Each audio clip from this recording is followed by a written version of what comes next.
affilié à la CSQ.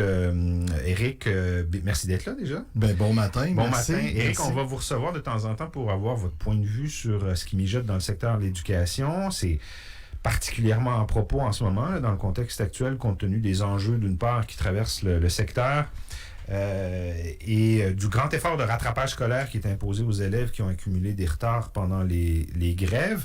Première question, pour que les gens sachent bien, le président que vous représentez, le syndicat que vous représentez, dont vous êtes le président, la Fédération du personnel de soutien scolaire, représente qui exactement? C'est 40 000 membres partout au Québec, dans 25 centres de services scolaires. Pour rendre ça simple, souvent c'est 81 classes d'emploi. Donc, c'est des gens, c'est tout le monde dans l'école, sauf, ou dans les centres administratifs, sauf bien entendu les enseignants et les professionnels. Je donne quelques exemples parce que à toutes les fois que je donne quelques exemples, il y a toujours du monde qui me disent t'en as oublié quelques-unes, mais il y en a beaucoup. Ouais. C'est 81 classes d'emploi. Donc, je pense aux secrétaires d'école, je pense aux techniciens d'informatique, je pense aux techniciens en travaux pratiques dans nos écoles secondaires, techniciens en loisirs, les éducatrices spécialisées, les éducatrices en service de garde, les techniciennes en service de garde. Tous ces gens-là, et là, j'en oublie, les préposés aux élèves handicapés, écoute, il y en a énormément. Donc, c'est tous ces gens-là qui font que l'école fonctionne. C'est des piliers de l'école dont on parle moins souvent dans l'espace public. Là. Le mot école rime toujours avec enseignant dans nos têtes, mais surtout quand on n'a pas d'enfants, mais il n'y a pas juste des profs à l'école aussi. Hein, non, effectivement, il y a beaucoup de gens. Puis, il y a toujours la vieille expression qui dit si la secrétaire et le concierge n'étaient pas là le matin pour ouvrir l'école et l'équipe du service de garde, ben l'école n'ouvrirait pas. Donc, c'est de là l'importance, parce que l'école, maintenant, c'est de 7h le matin à 6h le soir. T'sais, c'est plus vrai que c'est de 8h10 quand la cloche sonne à 3h25. Il y a une différence. Là. C'est ça. On peut peut-être commencer avec l'entente de principe qui a été conclue avec le gouvernement à la fin de 2023. Vous l'avez soumise à vos membres et vous avez, si je ne me trompe pas, annoncé les résultats hier? Ben oui, dans le fond, ça a été entériné. Parce que vous comprendrez que nous, démocratiquement, oui, on doit le présenter en Assemblée générale à l'ensemble de nos membres, bien entendu. Et par la suite, il faut obtenir la double majorité. C'est-à-dire la double majorité, c'est-à-dire la majorité des composantes des syndicats affiliés dans notre fédération, et par la suite, la majorité des membres. Absolu. Ouais, donc, c'est ce qu'on a obtenu. Donc, oui, effectivement, que les membres ont entériné tout ça. Les chiffres, avez-vous des chiffres ou... On n'a pas de chiffres précisément, parce que c'est tout frais. Là, les dernières assemblées se sont faites quand même hier, vers la fin de la journée. D'accord. Donc, de ce qu'on comprend, de la réponse des gens, il nous reste du travail énormément en éducation. Ça ne réglera pas tout, hein, ces ententes de principe-là. Mais je pense qu'il y a un pas dans la bonne direction. Si on avait été face à un gouvernement qui avait peut-être plus le goût de négocier, mais pas de négocier dans les dernières 2 semaines, mais plutôt de négocier depuis le temps qu'on a déposé en octobre dernier, comprendra que ça aurait été différent, mais on a fait face à un gouvernement qui ne voulait pas négocier. Donc, dans un premier temps, oui, il y a des avancées, mais on règle pas tout. Ce qu'on reçoit du message de nos membres, c'est de dire, comme un célèbre premier ministre a déjà dit, on se dit à la prochaine fois, assurément. Et on va être les gardiens de cette entente de principe-là, parce que quand il arrivera des situations qui ne fonctionneront pas dans le réseau et que ça faisait partie de nos argumentaires et de notre cahier de dépôt, on sera là pour lui rappeler et lui dire que dans 5 ans, on va se rasseoir ensemble. C'est quoi la prochaine étape, là? Expliquez-nous en termes de procédure. Bon, dans le fond, la prochaine étape, c'est que nous, à la Fédération, on a du personnel de soutien scolaire, on a nos résultats. On transmet le tout à la CSQ, hein, qui est notre centrale, donc on est affilié.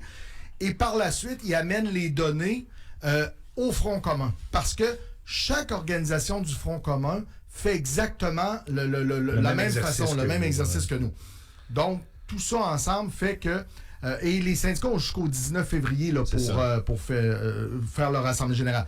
Donc, après ça, il y aura annonce si majoritairement le tout est entériné. Mais c'est par organisation. Puis ça, je veux qu'on... Est-ce que ce sera à la majorité des organisations ou à la majorité absolue des membres de ces organisations? Ben, dans le fond, quand je vous parlais tout à l'heure de double représentation, ben, autant à la CSN qu'à la FTQ qu'à la PTS, ils sont régis par ce même principe. Donc, si chacun des organisations, comme la nôtre, entérine, vous comprendrez que l'entente de principe va être acceptée par le Front commun. D'accord. On voulait parler avec vous du rattrapage scolaire, le grand plan de rattrapage scolaire. Vous avez effectué un sondage auprès de vos membres pour savoir comment ils intégraient ça, ce plan-là, ce qu'ils en pensaient, s'ils se sentaient sollicités aussi, s'ils avaient été sollicités. Vous avez des résultats assez détaillés à partager. Oui, des résultats assez détaillés, puis j'ai mes notes en avant de moi, mais tu sais, quand on pense que c'est 65% dans le fond du personnel de soutien qui n'a pas été consulté. Et nous, la problématique, quand on a vu ce premier chiffre-là arriver, comme dit, j'espère qu'on ne retombera pas suite à une négociation dans le même, désolé l'anglicisme, mais le même pattern qu'on ne consulte pas personne, on ne consulte pas les gens sur le terrain et on décide plutôt d'y aller de notre propre idée. On sait que ce plan de rattrapage-là a sorti 2 jours, 3 jours avant la rentrée scolaire. Donc, M. Drainville nous a habitués à travailler comme ça, des fois rapidement. Oui, puis ça a frustré beaucoup de gens. Puis moi, M. Drainville dit toujours, l'éducation, c'est pour nos enfants, c'est vrai. Mais là, vous ne travaillez peut-être pas totalement pour eux parce qu'il y a des gens qui ne vivront pas le plan de rattrapage. Parce que, soit qu'il manque des gens, ou par volontariat. Mais ce que je veux expliquer là, par volontariat, c'est quand on a eu la pandémie, on n'a pas reconnu le personnel de soutien scolaire, le personnel de l'éducation. Donc, les gens un peu échaudés. Donc, est arrivée la négociation très longue, mitigée, et ça aussi, la valorisation, l'encouragement pour ces gens-là, le sentiment d'appartenance puis l'inclusion. Donc, on arrive avec ça, on nous passe un plan de rattrapage, puis je le dis comme ça, là, on nous passe un plan de rattrapage. Dans nos statistiques, 4 répondants sur 10 sont intéressés chez nous à participer, à le faire. Mais ils ne peuvent pas le faire parce que ça ne leur a pas été offert. Donc, ils ont de la disponibilité. Puis je rappelle que le personnel de soutien scolaire, c'est quand même 3 personnes sur 4 qui sont en précarité d'emploi. Donc, j'ai des gens qui font 20 heures, 21 heures. Ils pourraient donner davantage un coup de pouce. Et j'ai l'aide aux devoirs, entre autres. Un exemple concret. Un exemple concret. 57% de nos gens là, donnent de l'aide aux devoirs après les heures d'école. Donc, c'est souvent les éducatrices et éducateurs en service de garde qui travaillent avec l'enfant pour l'amener à travailler, puis à ses devoirs, puis faire le tour. Pas enseigne pas, mais aide l'enfant.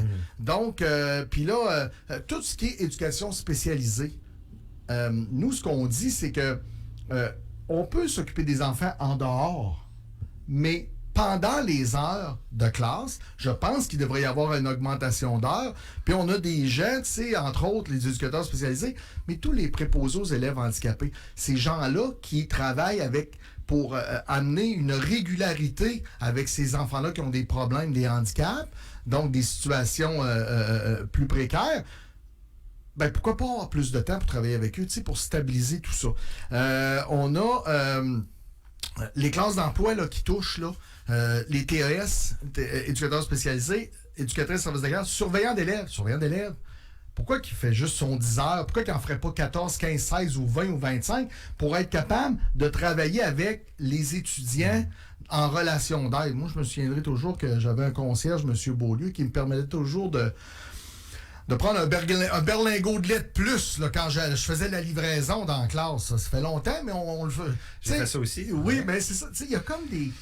Il y a des gens qui sont marquants, puis qui sont pas nécessairement des gens qui sont à côté de toi, qui t'enseignent. Oui, mais il y a des gens en dehors de l'école qui peuvent être là. On parlait du parascolaire. Le parascolaire, c'est beau, on dit souvent faisons des activités, mais c'est tellement aléatoire dans chacune des écoles, puis c'est tellement aléatoire du fait que est-ce que la direction est intéressée à faire ce genre d'activité parascolaire-là. Mais ça, c'est important, le sentiment d'appartenance, l'inclusion. Là. C'est différentes situations comme ça. Moi, ce que je trouve, en tout cas pour le personnel de soutien scolaire, on ne peut pas passer à côté. On ne peut pas passer à côté d'eux dans ce plan de rattrapage-là comme on le fait. Moi, je considère que c'est un manque de valorisation, c'est un manque de respect. Puis M. Drainville, encore une fois, il a manqué le bateau parce qu'on doit travailler ensemble. Puis quand je dis une équipe école forte, c'est tous les intervenants de l'école qui vont faire que on va être encore meilleur sur le plan de rattrapage. Mais force est d'admettre que des fois, quand on fait ça rapidement et on ne consulte pas, ça donne ce genre de résultats-là. Fait que tout ça, c'est des milliers, des dizaines de milliers de forces vives dans le réseau scolaire, de forces fraîches qui sont prêtes à mettre l'épaule à la roue. En tout cas, il y en a beaucoup, c'est ce qui ressort des chiffres de votre sondage. Mais à qui on n'a même pas demandé, en fait, s'ils voulaient contribuer et de quelle façon ils pouvaient le faire. Non, c'est ça. On les a pas sollicités du tout. Complètement ignoré. Puis quand des membres nous appellent, on dit, interpellez votre direction d'école. Interpellés. Donc, ce qu'ils font, c'est qu'ils vont voir le directeur d'école et disent pas au courant. Il y en a d'autres qui nous répondent l'argent n'est pas rendu pour le plan de rattrapage, pour payer les heures de plus ou les activités. Là, on a-tu annoncé un plan de rattrapage, puis on combien? a pas, 300 millions? 300 millions, on n'a pas fait le dépôt. J'ai un problème, là, puis c'est souvent la réponse des administrateurs scolaires. On n'a pas eu l'argent. Qu'est-ce qui se passe entre les deux, là? Où ça se perd? Je pense qu'on a ça aussi, il va falloir que le gouvernement règle cette situation-là, parce que, je veux dire, quand on parle d'un plan, tout le monde s'attend à ce que ça atterrisse, puis avec l'argent, puis avec les gens aussi, là. Mais les parents surtout, parce qu'ils s'attendent à voir leur enfant a vécu des difficultés. Puis là, on a deux créneaux. Hein.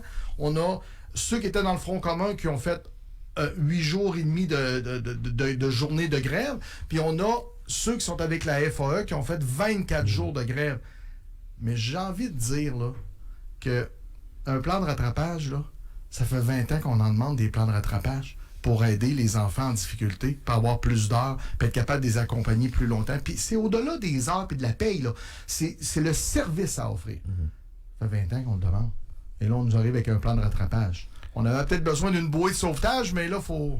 En tout cas...